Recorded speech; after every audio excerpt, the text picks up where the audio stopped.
In 1066, England, King Edward the Confessor is dead, leaving behind an empty throne. No heir, no clear successor. A vacant crown, gleaming like a jewel, now dangles before the eyes of three powerful men. First, Harold Godwinson, Edward's brother-in-law. With strong political backing and swift action, he seizes the throne and is crowned king without delay. But this is just the beginning. Far to the north, King Harald Hardrada of Norway lays his claim to the crown, seeking to revive a forgotten pact and restore Viking glory. And across the Channel, William, Duke of Normandy, declares himself the rightful heir, by blood, by promise, by fate. Three rivals, three ambitions, a kingdom on the edge of chaos. Who will triumph? Who will reshape the fate of England? And who will carve their name into history? This isn't just a fight for a crown. It's the storm that will forge a nation. Are you ready? Let's dive into the story of the Norman Conquest.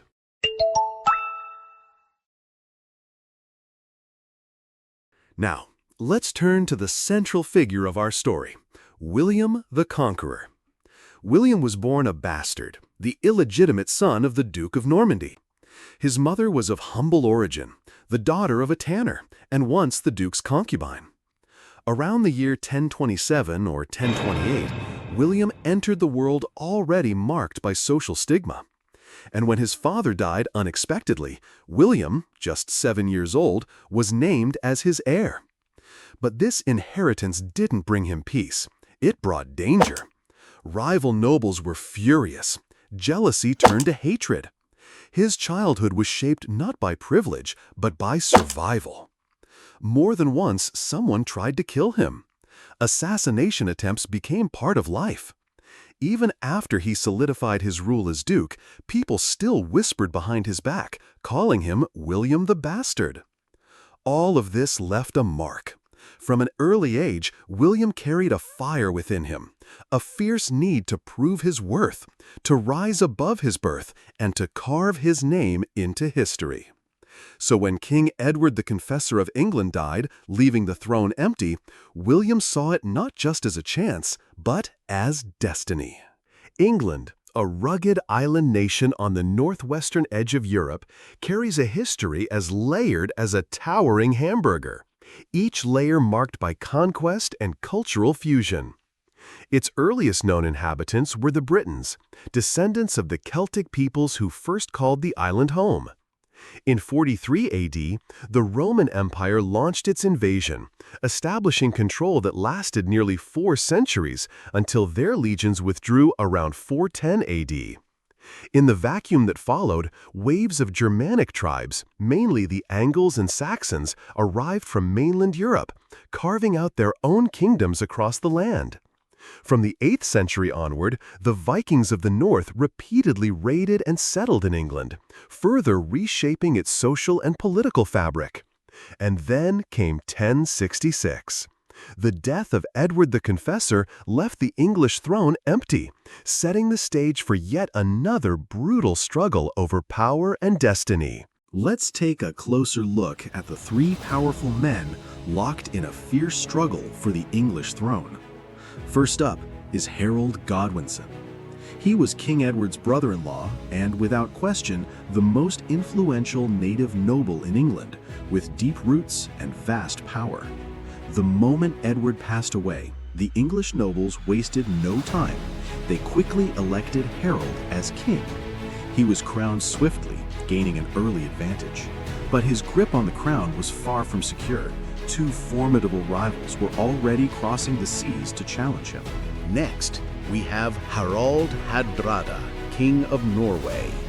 Known as the last great Viking king and a true warlord from the north, he claimed the English throne based on an ancient royal agreement supposedly signed decades earlier. Arriving with a fierce army, he was ready to enforce that old deal with the sharp edge of his sword. And finally, William, Duke of Normandy. William was convinced he was the rightful heir. He argued that years ago, when King Edward was exiled in Normandy. His family had offered Edward refuge. In return, Edward had secretly promised William the English crown. More importantly, William claimed that Harold himself had sworn an oath on holy relics, pledging loyalty and promising to support William's claim to the throne. Harold's quick coronation was, to William, a blatant betrayal of this sacred vow. So William began to mobilize. He gathered his forces, sought the Pope's crucial blessing in Rome, and even secured the backing of the Holy Roman Emperor. A war, blessed by divine authority and supported by international allies, was on the horizon. One throne, 3 claimants. The stage was set. Autumn of 1066. King Harold, barely settled on his throne, was immediately thrust into a desperate two-front war. In September, Harald Hardrada, the fierce king of Norway, launched a brutal invasion of northern England, sailing in with his formidable Viking army from the North Sea. Harold had no choice but to rush his forces north to confront this deadly threat. The battle ended in a hard-fought English victory, with Hardrada himself killed in combat. But the cost was severe. Harold's troops were exhausted and badly depleted. They barely had time to recover before a new crisis loomed. While Harold's army was engaged in the north, William, Duke of Normandy, seized his moment. Leading his forces across the English Channel, he successfully landed at Pevensey on England's south coast. Near Hastings, he quickly set up defensive fortifications. Upon hearing this, Harold had no choice but to march south, fast. In just 5 days, he pushed his weary army over 400 kilometers, racing to confront this fresh threat. The two armies finally faced each other at Hastings. Harold's forces numbered around 8,000 men, mostly native infantry, supported by a small group of the king's elite housecarls and a handful of archers, along with many hastily conscripted militia. Though they held the high ground and formed a strong defensive line, Harold's troops were exhausted and stretched thin after their grueling march, with scarce supplies. In sharp contrast, William's army held key advantages. Superior numbers, approximately 10,000 men. Diverse composition, Normans, Bretons, knights from across France, and even Norman mercenaries from Italy. Combined arms, a balanced mix of infantry, archers, and a powerful cavalry force operating in flexible coordination. High morale William promised land and titles to his victorious followers, inspiring fierce determination. The battle raged all day long. The English stubbornly held their elevated positions, repelling Norman assaults repeatedly in the early hours. But as the fight dragged on, William's forces relentlessly probed and attacked in waves. They expertly used a feigned retreat tactic, baiting the English lines to break formation and pursue. In the chaotic melee, Harold himself fell. Legend says he was struck in the eye by an arrow, dying on the battlefield. With Harold's death, English resistance crumbled completely. That very winter, William was crowned King of England at Westminster Abbey in London, taking the title William the Conqueror, or William I England had entered the Norman era. A brand new chapter in its history had begun. In 1066, for the newly crowned William, the biggest challenge wasn't just ruling, it was making this conquest look like a rightful inheritance. He kept insisting he was King Edward the Confessor's chosen heir, but without solid proof, few were convinced. On his coronation day, William swore solemnly in the Abbey to respect England's laws and traditions and to treat his subjects fairly. Yet the English knew the truth. This king wasn't their chosen ruler, but an outsider who seized the throne by sword and fire. When rebellion broke out, William showed no mercy. Norman knights rampaged across the land, plundering wealth, enslaving men, violating women, even storming churches to slaughter those seeking refuge and loot the altar's gold and silver. These once ragged mercenaries had become ruthless masters, riding roughshod over the English. Under this brutal rule, suffering spread like wildfire. Fields lay barren, food grew scarce, and famine gripped the nation. People scavenged dead horses, and in desperation, even dug up graves to gnaw on corpses. Bodies piled up in streets and churchyards, festering and crawling with maggots, a horrifying scene. Rebellions erupted, fiercest in northern England. Some communities even called on their old enemies, the Norse Vikings, to help fight William's rule. And even the archbishop who crowned William couldn't hold back his fury. He confronted the king, saying, "You seized England's crown with bloodied hands. I crowned you, and now I curse you and your people. You, betrayer of God, shall surely face divine punishment." Had the Normans relied solely on military conquest, England's history would have taken a very different path. William quickly realized that brute force alone couldn't crush English resistance. After all, he brought just about 2,000 Norman soldiers to a land of over 1 million people. If hostility continued, the Normans could easily be pushed back across the Channel. So William shifted gears. He adopted a carrot-and-stick approach. On one hand, he ruthlessly crushed rebellions. On the other, he worked to pacify the local population and restore discipline in his ranks. He strictly forbade widespread pillaging by Norman soldiers and even punished some arrogant officers, aiming to reduce resentment and build his legitimacy. But these efforts had limited effect. The common people still saw him as a foreign invader.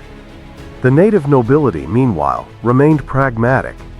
Even if they swore allegiance, they couldn't be sure their own interests would be protected. Without clear benefits, why support this new king? Faced with a shaky power base, William understood that military conquest alone wasn't enough to rule England. He needed deeper institutional reforms. Centralized feudalism, a new order. Medieval feudalism was famously summed up by the phrase, "My vassal's vassal is not my vassal." This meant feudal obligations only applied between direct parties. Higher lords had no authority over their vassals' vassals. Across Europe, power was highly fragmented. Noble ranks ran from dukes, marquesses, earls, viscounts, barons, down to knights, all under the king. Though the king was theoretically supreme, he controlled only limited royal lands, demesne. Most land was held by powerful nobles, resulting in fractured local power and limited royal control. William revolutionized this system. He kept the largest royal demesne under direct crown control, avoiding the traditional multi-layered system of sub-infeudation. His land distribution was strategic. He granted large estates directly to a select few earls, mostly his Norman allies and English nobles who pledged loyalty. This broke the old, tiered feudal pyramid, creating a flatter hierarchy dominated by earls and barons. Historical impact. William's new order greatly strengthened central authority and laid the foundation for England's noble structure. In essence, his system created a centralized feudalism, quite different from the fragmented feudalism common on the continent. Power sharing at this stage was still mostly limited to the upper nobility. The vast majority, especially the lower and middle classes, remained excluded from national governance. To address this and solidify his rule, William took a bold step in his 4th year as king. He summoned nobles, gentry, and legal scholars from across England to form a great council. For the first time, 12 representatives from each shire were also invited to attend. While the council was primarily meant as a communication channel between ruler and ruled, it unexpectedly sparked a brand new political tradition, formal consultation between the crown and its nobles. This assembly laid the crucial foundation for what would eventually become England's parliamentary system. Though still dominated by nobles and gentry, and with commoners largely absent, the Great Council introduced the idea of consultative governance. It sent a powerful message. National rule was no longer solely the king's prerogative, but a process that would gradually include broader participation from different social layers. Over time, this system evolved, and by the late Middle Ages, it became the British Parliament we know today, a political body representing various regions and classes, with functions that included consultation, oversight, and balancing power. Transforming governance.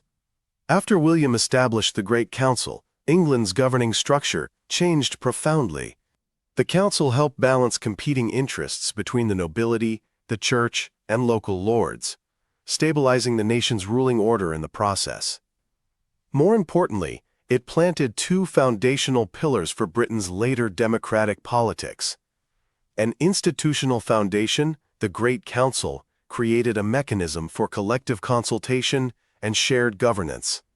A cultural foundation, it nurtured a political culture valuing discussion, checks and balances, and wider participation.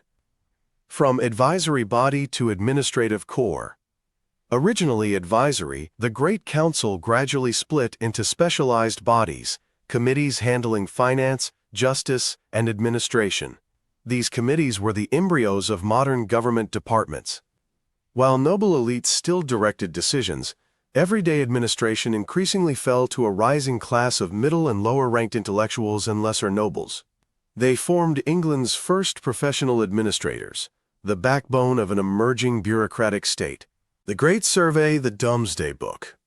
In 1086, William I launched an unprecedented nationwide survey to lay the financial foundations of his reign and tighten royal control over England. This exhaustive inventory covered everything, from landowners of all ranks to humble peasants.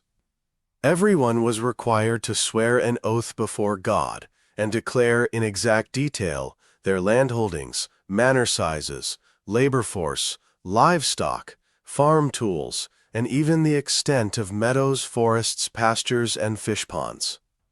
Historical changes in land value were also meticulously recorded. Any attempt to conceal or falsify information was met with harsh penalties, heavy fines, property confiscation, exile, or even execution.